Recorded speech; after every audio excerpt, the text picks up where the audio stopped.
thing that he is going to do is look at whether or not Christ's words are a condemnation of the body.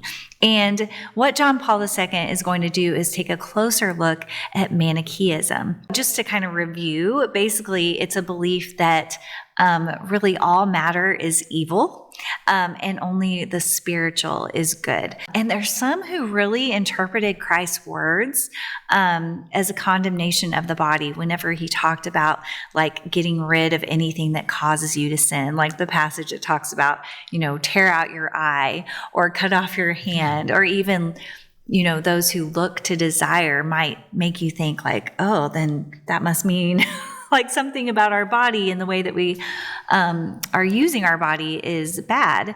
But John Paul II goes on to outline how Christ's words are not, spoiler alert, a condemnation of the body, but only of sin and of concupiscent desire in our lives. I noticed when I was reading this, on page 305, it says, the body in its masculinity and femininity has been called from the beginning to become the manifestation of the Spirit, So it's showing that the body is good. We talked also in this section about, marriage being a sacrament, and that even the marital union is a sacramental. It makes presence the love of God, in a very tangible way. We know if we look at the Bible, we look at the beginning when God was creating the world, he created man, and he said not only was it good, but it was very good. So we can rest assured that creation, everything he created after each day, he said it was good, When you try to explain things, especially to young children, you're always looking for analogy. And so when I was thinking about this, I thought, if I gave a child a $100 bill, which I wouldn't, but if I did, I give a $100 bill, I would be very unhappy if they used that $100 bill as a piece of paper on which to keep tally of a game or something. They would not be respecting the value of it. They would, and then after they got done, they'd throw it away. So the sin is not the $100 bill. The sin is not recognizing its value, its purpose. And so I think when we look at Manichaeism, they're missing the value of the dignity of the person. The deeper truth leads us to a greater awareness of our dignity. And so those kind of things are not so much an accusation of what is bad, but calling us to something that is true, something that is good, and something that is beautiful.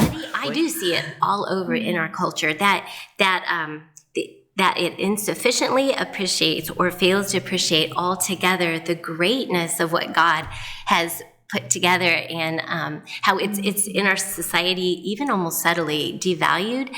We really need our children to kind of hear this too, because it's thrown at them with every movie and the books that they read, where it's just such a casual thing.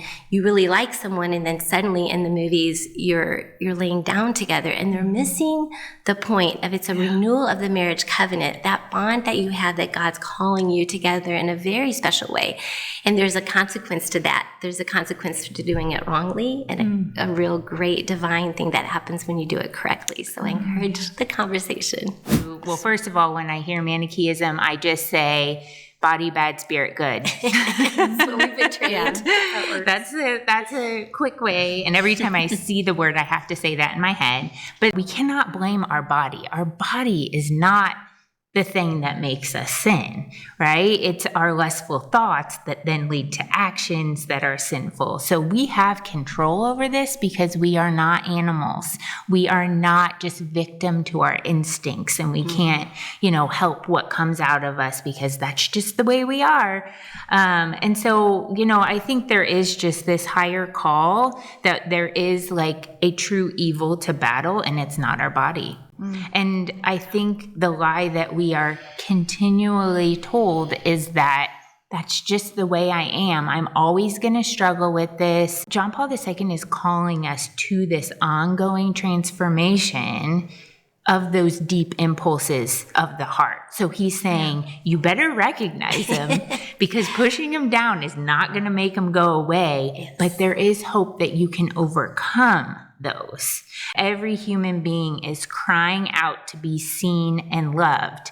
That's like very typically why people usually dress for attention, right? I teach my daughters, modesty, not because their bodies are bad, not because they need to hide or cover up something that's indecent. I tell my daughters, you don't cover up your body because it's bad. You cover it up out of reverence to protect its goodness. There is such a conflicting message, I think, in our culture about the body. Like, we've been on all ends of this, right? Like, on the one end, we objectify our bodies, and there's this message that says you must look like this to be valuable, right?